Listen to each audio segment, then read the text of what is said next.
contento de poder estar acá con ustedes, ¿sí? Y de poder estar en la casa de nuestro Dios, amén. En la casa del que vive por los siglos de los siglos. Cuán bueno es y cuán agradable es habitar los hermanos juntos en armonía, amén. Es de bendición poder nosotros adorar a Dios, ¿sí? Tenemos ese gran privilegio y debemos aprender a aprovecharlo, ¿sí? De poder, tenemos esa libertad de adorar al Señor y bendecir el nombre de nuestro Dios, ¿sí? Mire que en otros países la libertad que nosotros tenemos no la tienen ellos, de adorar a Dios y glorificar al Señor y de exaltar el nombre de Dios como lo hacemos nosotros acá con toda libertad. Hay países donde nuestros hermanos en Cristo, para adorar a Dios, necesitan hacerlo a escondidas, ¿sí? Esconderse, porque si los descubren, pues son reo de persecución y algunos hasta los meten presos, van a la cárcel y en otras ocasiones hasta los matan por el simple hecho de adorar al que vive por los siglos. Así que nosotros debemos aprovechar al máximo, ¿sí? Y adorar al Señor, glorificar a nuestro Dios, amén. Mire que nosotros tenemos esa libertad, mientras que otros no lo tienen. Y cuando los que no tienen la libertad que tenemos nosotros de adorar a Dios, ellos aprovechan al máximo ese momento de adorar al Señor. El poco tiempo que puedan estar reunidos para ellos es de gran bendición y lo aprovechan al máximo. Y hay algo interesante en esos lugares, en esos países donde está prohibido el evangelio, la libertad de culto, sobre todo el cristianismo, que los que van allí en ese lugar y se reúnen allí en ese sitio, en ese recinto donde ellos tienen destinado para reunirse, los hermanos que están allí en esa reunión llevan un pensamiento bien claro, ¿sí? Van a la disposición de única y exclusivamente de adorar a Dios, de exaltar a Dios y engrandecer el nombre del Señor.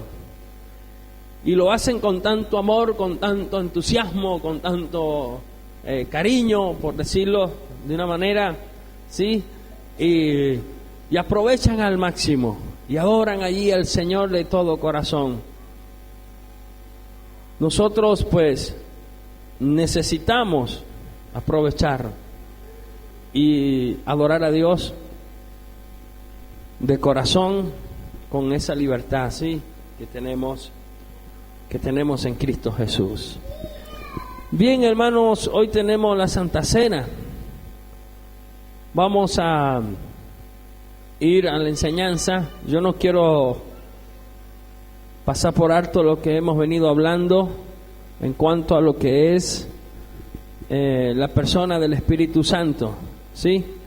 Quiero aprovechar al máximo y poder seguir compartiendo con ustedes los estudios que hemos estado dando en cuanto a lo que es el Espíritu Santo, ¿sí? Estamos hablando del Espíritu Santo, la persona del Espíritu Santo, y yo quiero que usted vaya conmigo al libro de Efesios capítulo 4, verso 30, un versículo conocido por todos nosotros, ¿sí?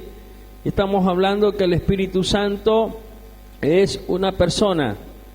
Como persona tiene sus características, ¿sí? Hemos señalado algunas. Hemos dicho que el Espíritu Santo tiene voluntad propia como persona. Hemos dicho que el Espíritu Santo habla, ¿sí? Como persona. Y yo creo que este versículo, hermano, es clave para aquellos que dicen que el Espíritu Santo no es una persona, sino que es una fuente de poder o una influencia, porque hay quienes enseñan de que el Espíritu Santo es una influencia o una fuente de poder, y hemos dicho que el Espíritu Santo es una persona que imparte poder en la vida de los creyentes. Amén. Y dice la palabra del Señor a la letra, hermano, la leemos, ¿sí? Con la autoridad del Padre, Hijo, Espíritu Santo, dice a la letra: y no contristéis al Espíritu Santo de Dios, con el cual fuisteis sellado para el día de la redención. Oramos. Señor mi Dios, te damos toda la gloria, toda la honra y toda la alabanza, mi Dios. Exaltamos tu nombre, Padre. Oh Dios, pedimos, Señor, que a través de la disertación de tu palabra, Dios mío, sea usted ministrando a nuestra vida a través del Espíritu Santo, Señor, por medio del Espíritu Santo, Señor, conforme a tu voluntad, Dios mío, Señor. Sé tú obrando en cada uno de nosotros, en el nombre de Jesús. Señor, tú conoces nuestras necesidades, sé ministrándonos para la gloria y la honra de tu nombre, Dios, en el nombre de Cristo, en el nombre de Cristo, en el nombre de Jesús, ese nombre que es sobre todo nombre, mi Dios. Se está redarguyendo a quien tengas que redarguir, Dios mío, y convenciendo a quien tengas que convencer, en el nombre que es sobre todo nombre, en ese nombre tan maravilloso como es el nombre de tu Hijo amado, oh Jehová Dios, en el nombre de Jesús. Gloria al Señor. Bien, hermanos, hemos estado conversando del contexto de este texto, ¿sí? Y si lo leemos, Pablo el apóstol, escribiendo a la iglesia de Éfeso, da testimonio, y él nos cuenta allí, nos relata, dice: yo pues preso en el Señor, os ruego que andéis como es digno de la vocación con que fuisteis llamados, o sea, que andemos en santidad, ¿sí? Luego señala el apóstol Pablo, dice: con toda humildad, ya hablamos sobre la humildad, y mansedumbre, también hemos hablado de lo que es la mansedumbre. Ahora, hay acá dos características más que deben manifestarse en la vida del creyente. Como iglesia del Señor, nosotros, nuestros deberes cristianos, Pablo los señala acá, ¿sí? Es lo que está haciendo Pablo, unas exhortaciones a cumplir con los deberes cristianos, resultante de nuestros privilegios cristianos. Amén. Entonces dice allí: soportando con paciencia los unos a los otros en amor. La Biblia textual dice: soportándoos con longanimidad unos a otros en amor. ¿Sí? En amor. Vamos a hablar sobre esto. En los primeros 3 capítulos de Efesios encontramos el llamado de la iglesia, la vocación o la vocalización de la iglesia. En este capítulo, en el capítulo 4 de Efesios, donde Pablo el apóstol está hablando al pueblo, en este capítulo nos encontramos con la vocación del creyente, el llamado celestial y el andar del creyente, no en un andar mundano, sino terreno. La iglesia está sentada, según la Biblia, en lugares celestiales, ¿sí? Actualmente estamos sentados en lugares celestiales, pero andamos en esta tierra, ¿sí? ¿Y qué dijo el Señor? Que andamos en este mundo, pero no somos de este mundo. Es un llamado a ser diferentes. Esto implica ser distintos en nuestro andar diario, distinto a los que aún no han conocido al Señor. En este capítulo vamos a encontrarnos con la vida práctica del creyente. La iglesia aquí en este capítulo es llamada el nuevo hombre. El nuevo hombre. En los primeros 6 versículos de este capítulo tenemos la exhibición de este nuevo hombre. En los primeros 6 versículos de este capítulo 4 de Efesios encontramos lo que es la exhibición de ese nuevo hombre. Hemos dicho que la iglesia tiene un fin bien definido en este mundo, sí, y es alcanzar otros para el Señor. ¿Sí? Estamos puestos por el Señor para alcanzar a otros para Cristo. Decíamos que al principio de estos estudios, decíamos que el que determina voluntariamente pertenecer a una sociedad, ¿sí?, tiene que estar dispuesto a cumplir con las normas que exige esa sociedad, ¿sí? Porque de lo contrario, el objetivo que quiera alcanzar esa sociedad por falta de uno o por culpa de uno no va a poder lograrlo. Y termina, ¿qué cosa? Habíamos dicho, ¿cómo? Sí, viene el fracaso y termina desilusionando al resto de los demás, ¿sí? Desacreditando a ese grupo. Nosotros voluntariamente hemos tomado la mejor decisión que puede tomar el ser humano, que es pertenecer a la iglesia de Cristo. Dentro de ese cuerpo, el cuerpo de Cristo que es la iglesia, hay normas establecidas por el Dios celestial, por nuestro Padre celestial, ¿sí? Y todos los que hemos determinado pertenecer al cuerpo de Cristo, tenemos que estar dispuestos a cumplir con esas normas, porque esta iglesia, el cuerpo de Cristo, tiene un objetivo bien específico y es alcanzar otros para el Señor, ¿sí? Si uno de nosotros no se dispone, no hay una disposición en su corazón de cumplir con esas normas, difícilmente vayamos a alcanzar ese objetivo, porque ese único persona que no cumple con esas normas, con ese estilo de vida, con esos reglamentos, desacredita al grupo entero. ¿Sí? Todos pagamos justo por culpa de uno. Porque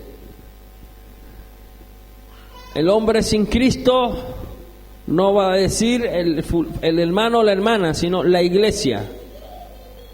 Entonces esto denota la gran responsabilidad que tenemos los unos y los otros, ¿sí? La iglesia, como dice, es aquí llamada a un nuevo hombre. Y en los primeros 6 versículos de este capítulo tenemos la exhibición de ese nuevo hombre.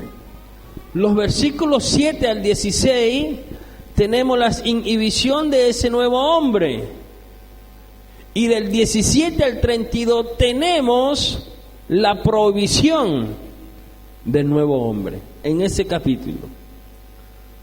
Pero como estamos hablando solamente del Espíritu Santo, hay algo allí interesante.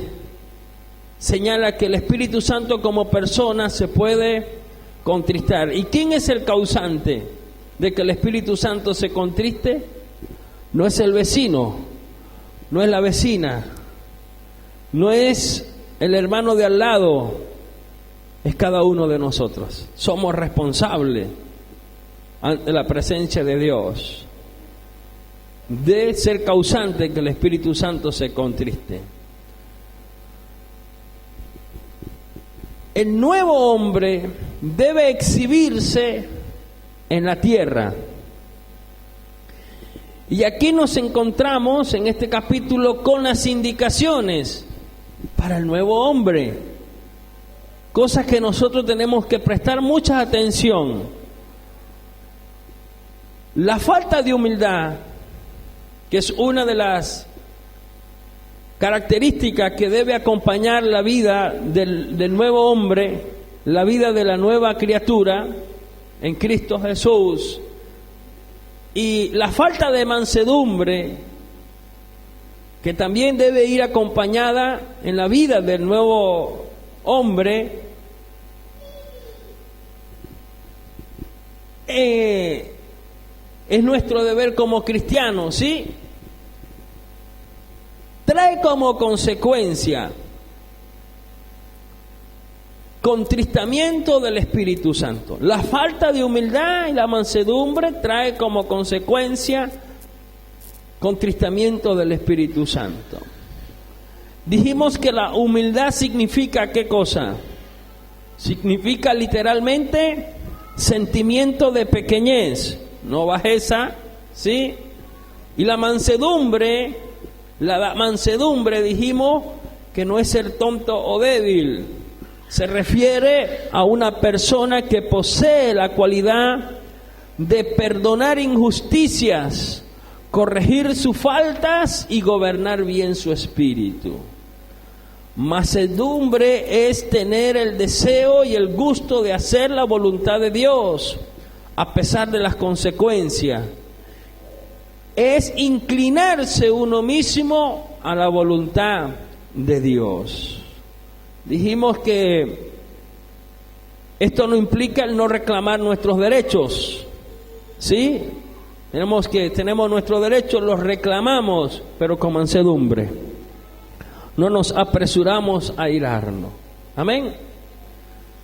Entonces, hay algo aquí interesante, hermanos, que tenemos que aprender para poder dar el segundo paso, soportando con paciencia los unos a los otros en amor. La humildad y mansedumbre se requiere de forma total y constante para la actitud específica que a continuación menciona el apóstol Pablo. ¿Y cuál es?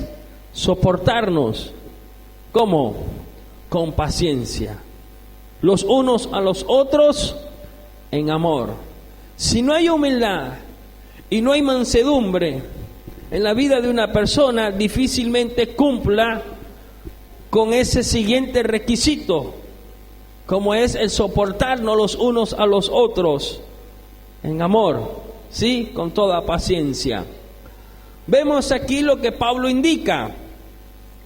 Aquí es que la humildad y mansedumbre totales y constante, hermano, constante, acompañadas de paciencia, que es un fruto espiritual y es tener un buen temperamento, son el requisito previo para poder aguantarnos o soportarnos cómodamente los unos a los otros en la iglesia, en amor, en amor, en amor. Si no hay humildad y no hay mansedumbre, difícilmente nos podamos soportar los unos a los otros. Es un requisito. Son pasos, ¿viste? Que deben manifestarse en nosotros para evitar el contristamiento del Espíritu Santo. El aguante o el soportar, que el verbo griego se lee, yo lo anoté acá, anekhomenoi. Anekhomenoi, principio de presente continuativo. O sea que es algo continuo que debe manifestarse en nosotros. El soportarnos los unos a los otros debe ser algo como continuo.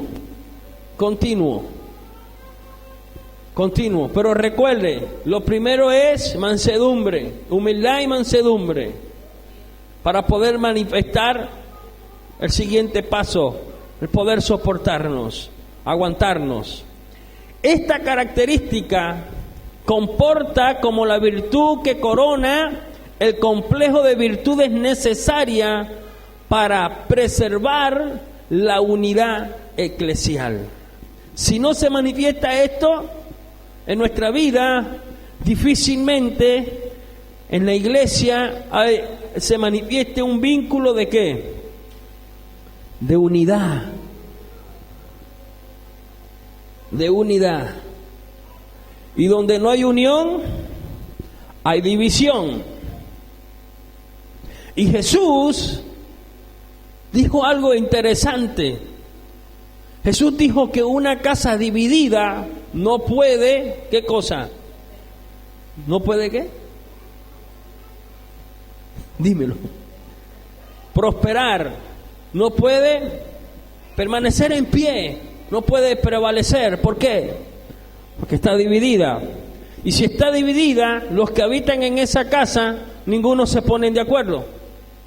Cada quien cree tener la solución en sus propias manos.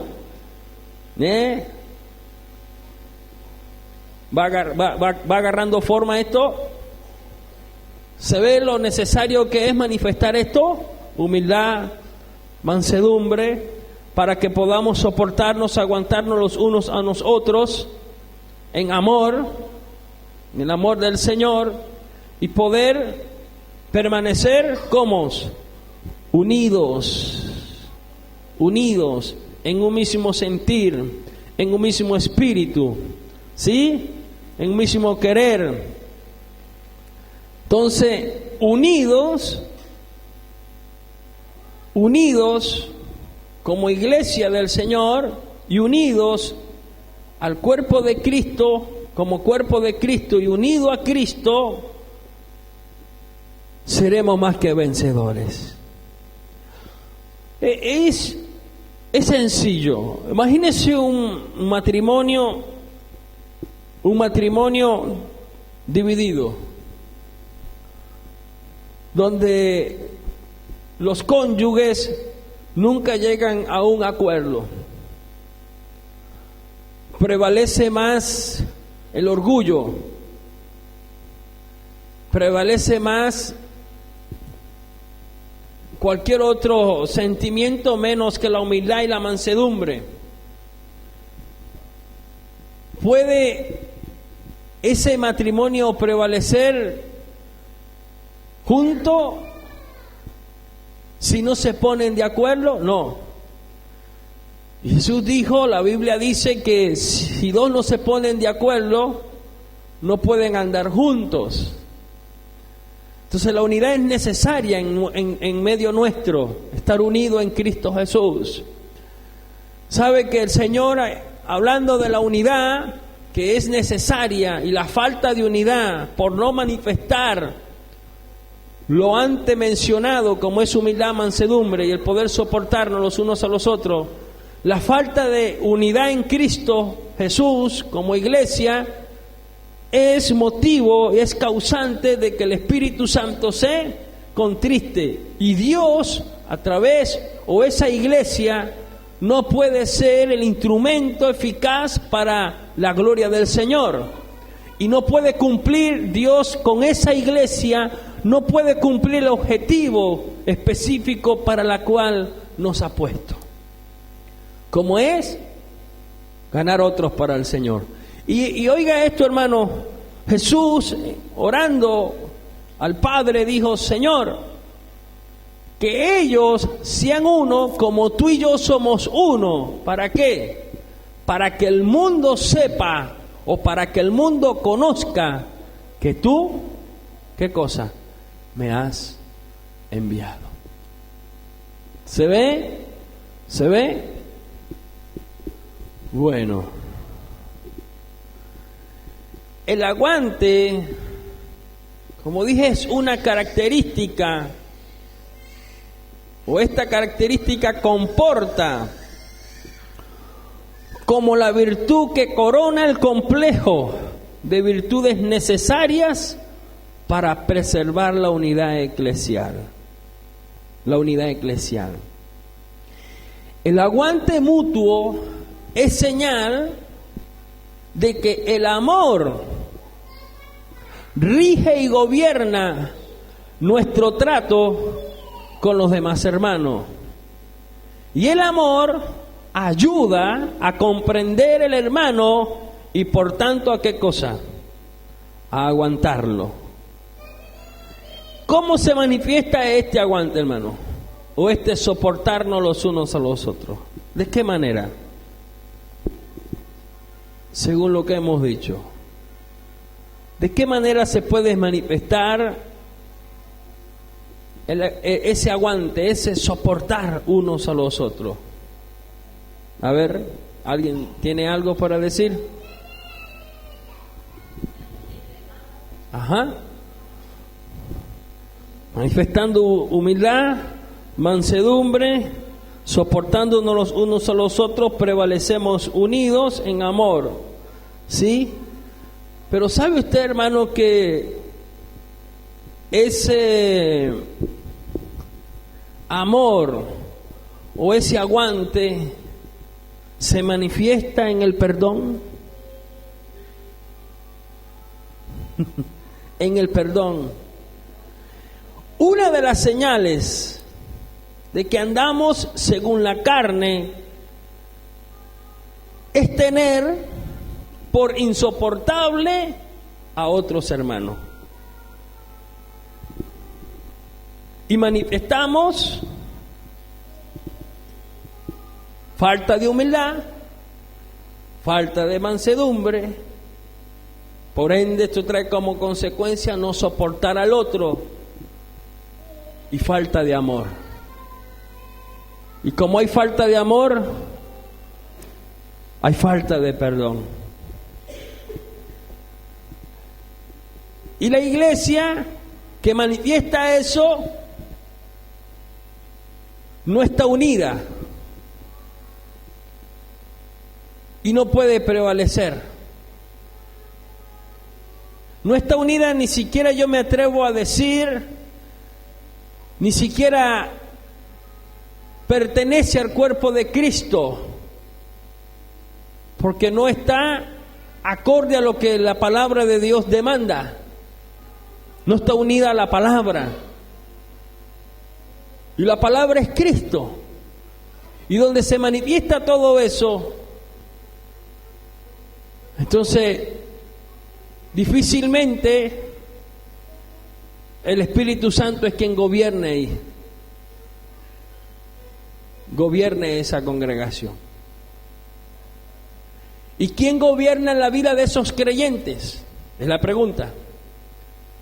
Si no es la palabra, o Dios a través de las palabras que gobierna la vida de ese creyente, no es el Espíritu Santo que tiene el control total de esa persona, si no es el Espíritu Santo, si no es Dios quien gobierna la vida de ese creyente, ¿quién lo gobierna?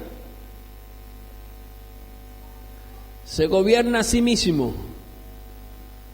Lo gobierna el yo. Falta de humildad. El yo lo gobierna. Y por eso se manifiesta todo lo contrario a lo que la misma Biblia nos enseña.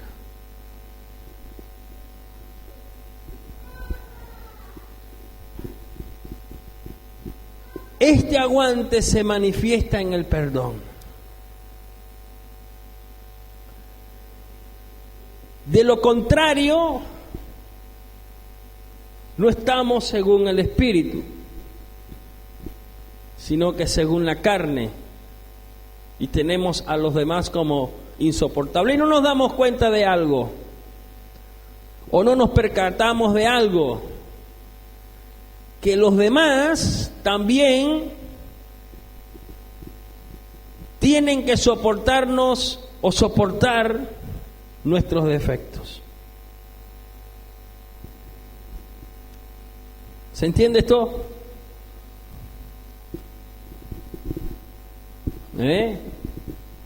La falta de humildad, de mansedumbre, nos lleva a no soportarnos los unos a los otros. Y hay una realidad. Yo tengo por insoportable al hermano o a la hermana.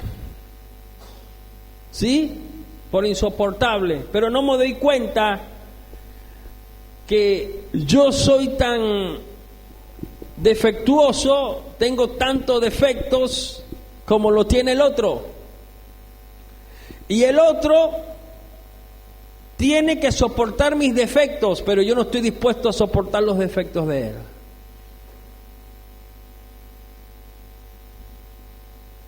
él. Tan calladito. Entonces somos mezquinos, somos egoístas. Al pretender de que los demás nos soporten, pero que nosotros no estamos dispuestos a soportar al otro.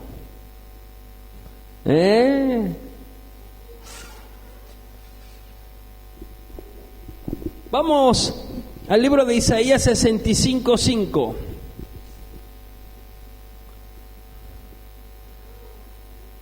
Isaías 65:5. A ver cuáles son las consecuencias del no poder soportarnos. Isaías capítulo 65, verso 5. Mire lo que dice allí la palabra. Que dicen: retírate, no te acerques, que estoy consagrado. Estos hacen humear mi ira como fuego que arde todo el día. La versión Reina Valera dice que dicen: estate en tu lugar, no te acerques a mí. ¿Por qué? ¿Cómo se considera él? Porque soy más santo que tú. Estos son humo en mi furor, dice Dios. Estos son humo en mi furor, los que piensan de esa forma. No te acerques a mí, porque soy más santo que tú. Fuego que arde todo el día. ¿Qué manifiestan allí? ¿Qué se manifiesta allí?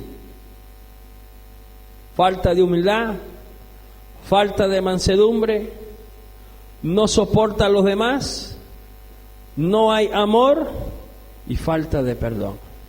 Y se considera a sí mismo santo, pero Dios lo mira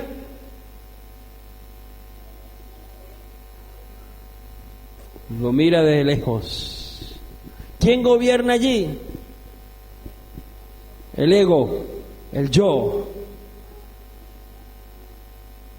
Ese ego, ese yo, trae consecuencias, hermano, en la vida de la congregación. División. Es terreno fértil para que la iglesia se divida. Ese ego, ese yo, trae como consecuencia división dentro del hogar.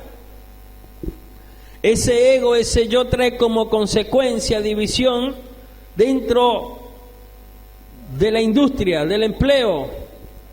Ese ego, ese yo, trae como consecuencia división entre mis compañeros de estudios, de trabajo.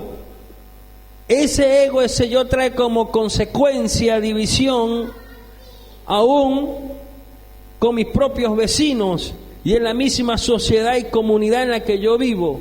Y difícilmente pueda alcanzar el objetivo por el cual estoy puesto por el Señor en este mundo como creyente y como iglesia, como es alcanzar otros para el Señor.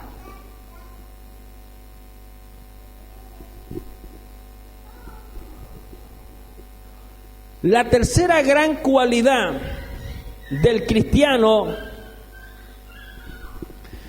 es lo que la Reina Valera en otros pasajes llama longanimidad. ¿Cómo es? ¿Qué cosa? Paciencia. Paciencia. ¿Cuántos somos pacientes aquí? ¿Qué concepto tiene usted de paciencia? ¿Ah? ¿Qué concepto tiene usted de paciencia? ¿Qué es ser paciente? A ver, la Ruth se ríe. ¿Cómo? Ajá.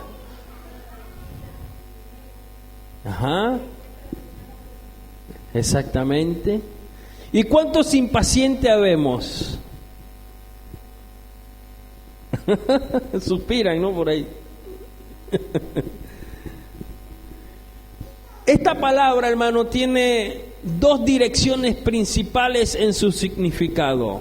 Primero, describe el espíritu que nunca cede. Yo quiero que vaya conmigo. Describe el espíritu que nunca cede y que por soportar hasta el final cosecha la recompensa. Vuelvo a repetirlo. Describe el espíritu que nunca cede, paciencia, y que porque soporta hasta el fin o hasta el final cosecha la recompensa. Un escritor judío usaba esta palabra para describir lo que él llamaba la perseverancia romana, que no aceptaba nunca hacer la paz en condición de derrota. Los romanos eran en una época inconquistables o invencibles. Podía ser que perdieran una batalla o hasta una campaña, pero era inimaginable el que pudieran o el que perdieran una guerra. Aún en el mayor desastre, nunca se les ocurría reconocer una derrota. ¿Qué implica esto para nosotros? ¿Cuántos de nosotros hemos reconocido derrotas?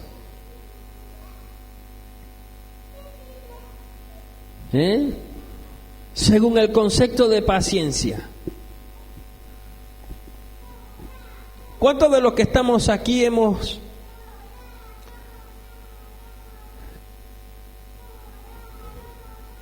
confesado derrotas?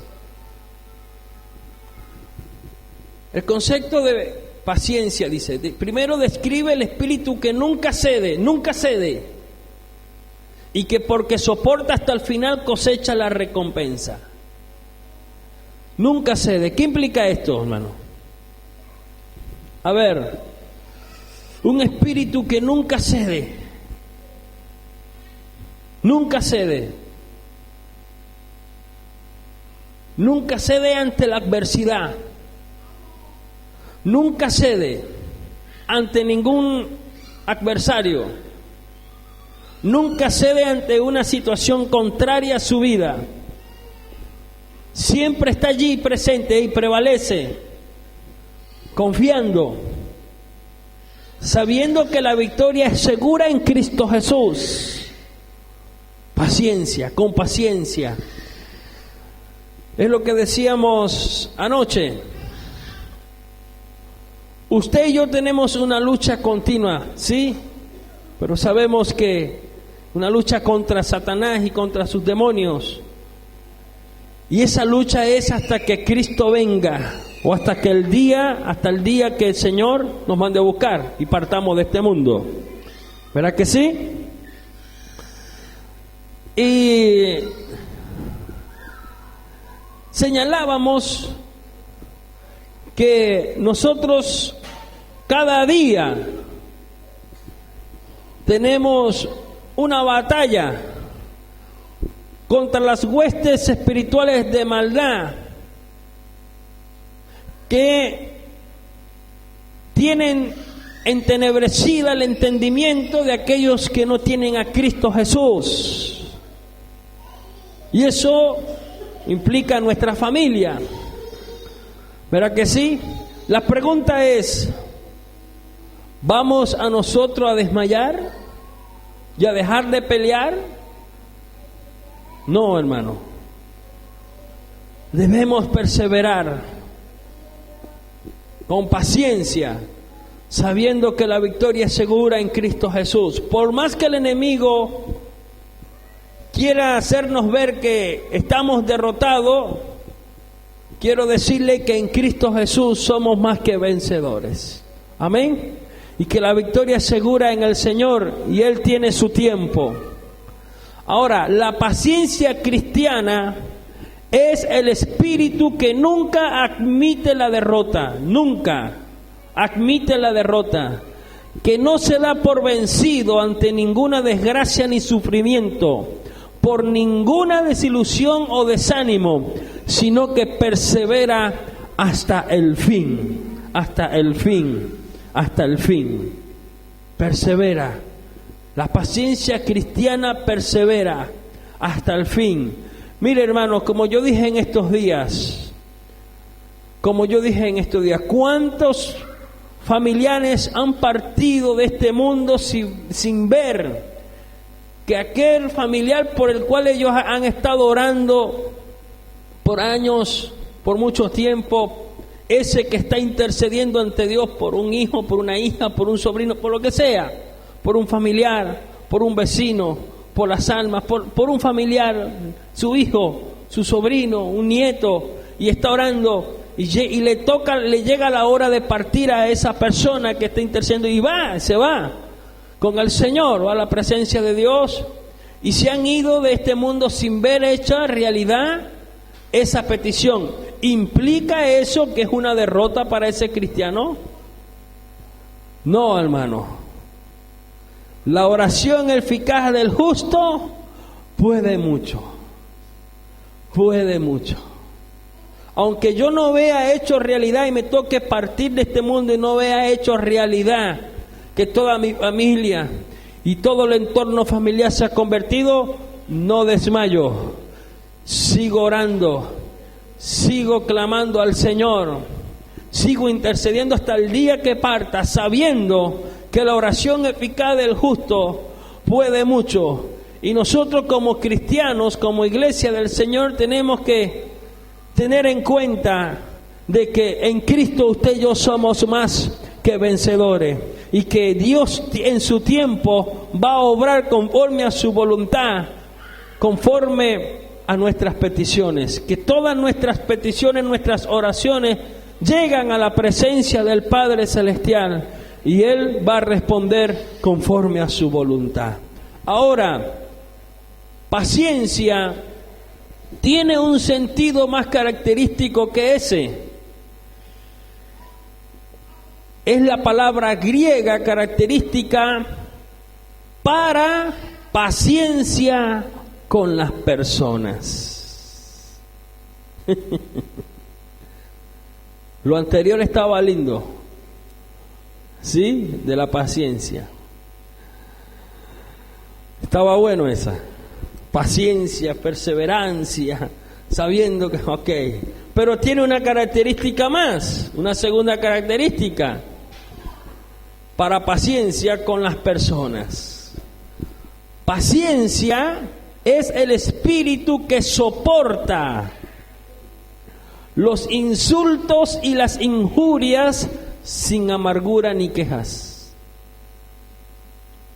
Allí manifestamos nosotros paciencia. Paciencia. Soportamos los insultos y las injurias sin amarguras ni quejas. Es el espíritu que puede sufrir a las personas desagradables con cortesía y a los tontos sin irritarse. Se ríe, ¿no? Lo que nos permite conocer mejor el sentido de esta palabra es el hecho de que el Nuevo Testamento se le aplica repetidamente o repetidas veces ¿a quién? Al Señor, a Dios. ¿Tiene paciencia Dios con nosotros? ¿Sí o no? Tiene paciencia. Tiene paciencia. Y la tolerancia del Señor para con nosotros es para nuestra salvación. El cristiano debe tener con sus semejantes la paciencia que Dios ha tenido con el innumerable veces por nosotros. Pega fuerte eso. El cristiano debe manifestar esa paciencia, la misma que Dios manifiesta hacia nosotros. ¿Usted sabía eso? Paciencia, soportarnos los unos a los otros. Esto nos conduce ¿a dónde? A la cuarta gran cualidad, ya estamos terminando, del cristiano, que es, ¿qué cosa? El amor. El amor. Esto nos conduce a esa cuarta gran cualidad. Ahora, la pregunta es, ¿de qué clase de amor se está hablando allí?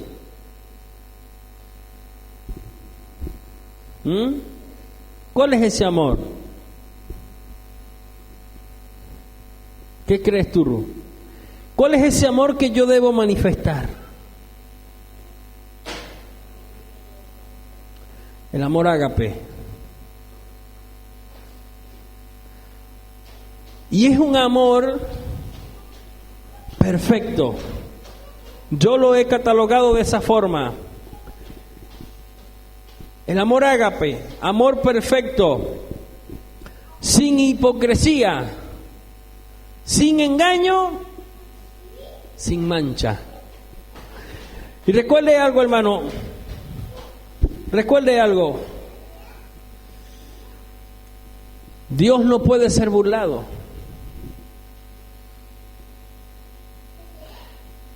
Y como hijo de Dios yo debo manifestar el amor ágape hacia los semejantes. Oiga bien los pasos, ¿no? Humildad, mansedumbre, soportando con paciencia para poder manifestar amor. Amor ágape, que es el amor perfecto. Ahora, pregunto,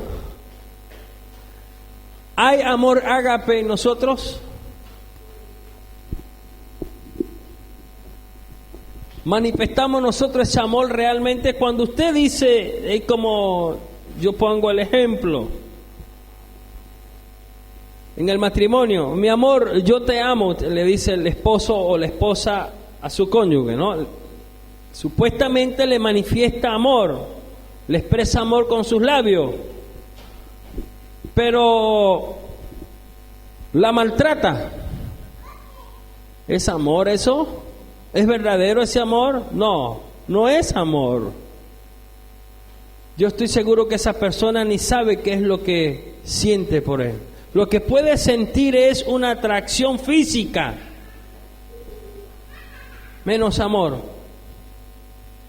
Y cuando hablo de maltrato no hago referencia solamente al físico, maltrato psicológico, verbal, psicológico. ¿La ama realmente? ¿Lo ama? No, no lo ama. No lo ama. No ama. No es amor verdadero. No es genuino. No es puro. Es un amor falso, mentiroso. Porque el amor, cuando hay amor, se procura el bien hacia mi semejante. ¿Se entiende esto, hermano? El amor ágape hacia una persona quiere decir que nada que esa persona haga o nos haga nos hará buscar para ella sino lo mejor posible. ¿Se manifiesta eso? ¿Se manifiesta eso entre nosotros? ¿Se manifiesta eso hacia su semejante? Amor ágape que debe manifestarse no solamente entre nosotros como iglesia, sino que debemos manifestar ese mismo amor ágape aún a aquellos que no tienen a Cristo. Ahora, ¿se manifiesta eso en mí? ¿Siento yo ese amor ágape hacia aquellos que me ofenden, que me maltratan? ¿Busco lo mejor posible para esa persona o procuro vengarme? Aunque nos perjudique o insulte, nosotros no sentiremos nunca hacia ella más que benevolencia y amabilidad. ¿Se entendió esto? Amor ágape. ¿Qué manifiesto? Me insultó, me injurió, pero ¿qué manifiesto en mí?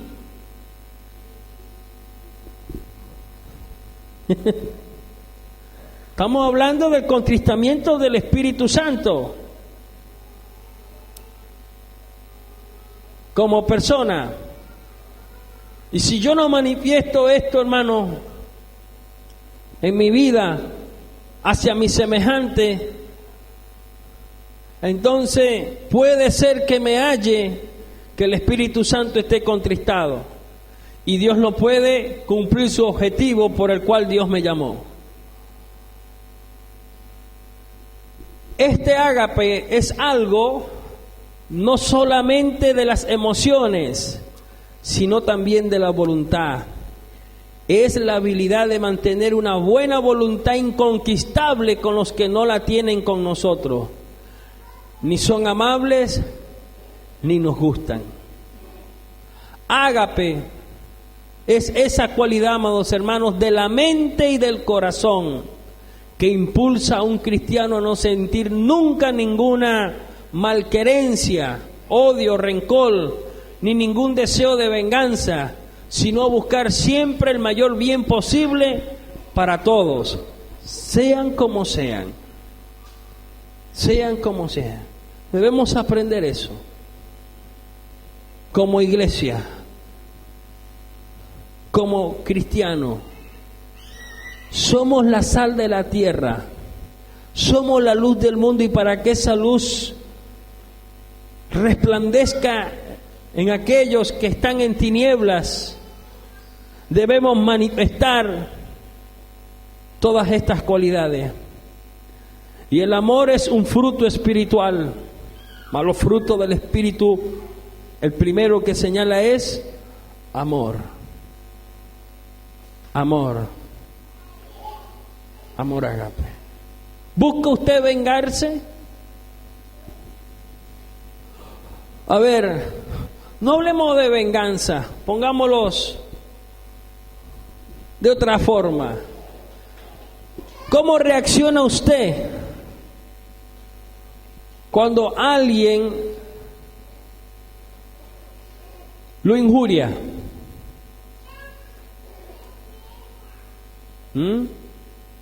¿Cuál es nuestra reacción?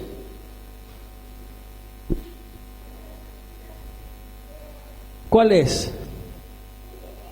Normalmente dejamos de hablarle a esa persona, sea cristiana o no, sea cristiana o no, dejamos de tratarla. Porque no me saludó, porque por X circunstancia. Ahora, ¿y si es un vecino, hermano?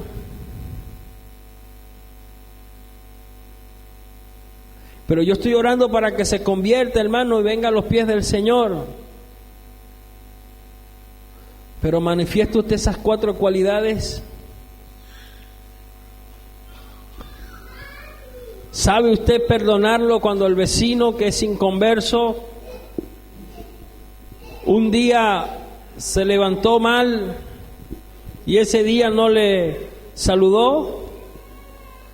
Estas 4 grandes virtudes de la vida cristiana, como lo son la humildad, amabilidad, paciencia y amor, trae como consecuencia una quinta virtud. Una quinta característica o cualidad se manifiesta. ¿Sabe cuál es? La paz. Hay paz.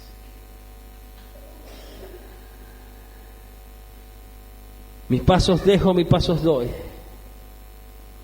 Y la paz de Dios no es como la del mundo. Pero para que se manifieste esa paz necesitamos estas cualidades entre nosotros como cristianos.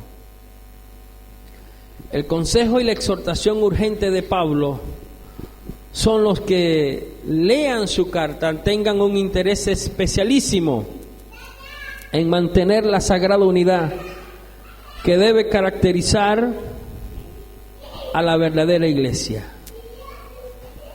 La paz puede definir como la debida relación entre las personas. Esta unidad, esta paz, esta debida relación se puede conservar solamente de una manera. Cada una de las 4 grandes virtudes cristianas dependen de la negación del yo. De la negación del yo. Si yo no manifiesto eso, hermano, y mientras el yo sea el centro de todas las cosas, esta unidad no podrá existir nunca plenamente. Cada quien, como decimos nosotros, cada quien tira para su lado, porque cada quien cree tener la verdad. La verdad es una sola. Y eso trae como consecuencia división. Y no hay paz. El mundo está sin paz, porque no tiene a Dios en su corazón. El mundo necesita paz. La humanidad necesita paz. Y el centro de la paz, o el lugar donde va a encontrar paz, es en la iglesia. Es como yo decía tiempo atrás, ¿cómo puede un alma venir a los pies de Cristo y acercarse a nuestra congregación, a nuestras congregaciones o a la iglesia cristiana, si cuando nosotros como cristianos manifestamos cualquier cosa menos todo esto que hemos venido señalando? Difícilmente esa alma se convierta al Señor. Y en vez de ser el instrumento de Dios para que esa alma se convierta al Señor, la iglesia cristiana pasa a ser el instrumento de caída, de tropiezo, para que esa vida se convierta a Jesús. El cristiano que no manifiesta estas 4 cualidades en su vida, que no la manifiesta, trae como consecuencia contristamiento del Espíritu Santo. Y difícilmente ese cristiano, ese creyente, sea el instrumento de Dios para que esa alma se convierta al Señor. Pasa a ser instrumento de tropiezo para que esa vida venga a los pies del Señor. Y es nuestra responsabilidad, hermano, es su responsabilidad como iglesia, como creyente, ser el instrumento de Dios. Y para los cuales necesitamos manifestar todo esto. Mientras el yo sea el centro de todas las cosas, esta unidad no podrá existir nunca plenamente. En una sociedad en la que el yo domina, las personas no pueden ser más que una colección desintegrada de unidades individualistas en guerra.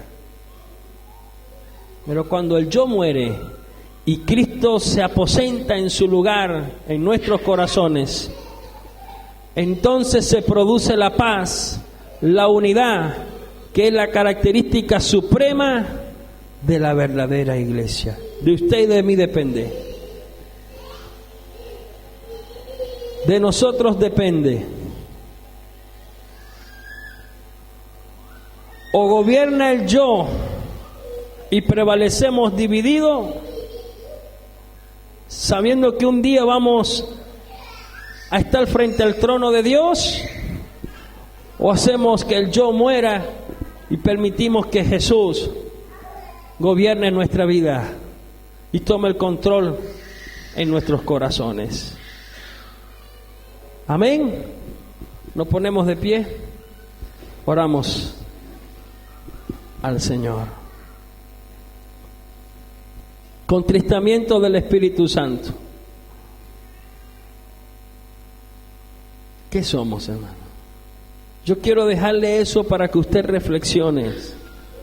Yo quiero dejarle allí esa enseñanza y que podamos nosotros reflexionar en el Señor y tomar en cuenta todo esto que Dios a través de la palabra nos ha enseñado. Y que esto pueda llevarnos a tomar una decisión en el Señor. O ser ese instrumento de Dios para bendición, o ser instrumento de tropiezo para que las almas no vengan al Señor. O ser una iglesia como instrumento de Dios, una congregación como instrumento de Dios para que toda una sociedad se convierta al Señor, o ser una congregación como instrumento de tropiezos, divididos entre nosotros, sin ponernos a cuenta, causando contristamiento del Espíritu Santo e impidiendo que la obra de Dios en medio nuestro avance y que podamos cumplir el objetivo por el cual Dios nos ha llamado. Afuera hay almas que rescatar. Entonces necesitamos, ¿qué cosa? Ponernos de acuerdo y manifestar todo esto. Humildad, mansedumbre, soportándonos unos a los otros con paciencia, con amor. Oramos al Señor. Padre eterno,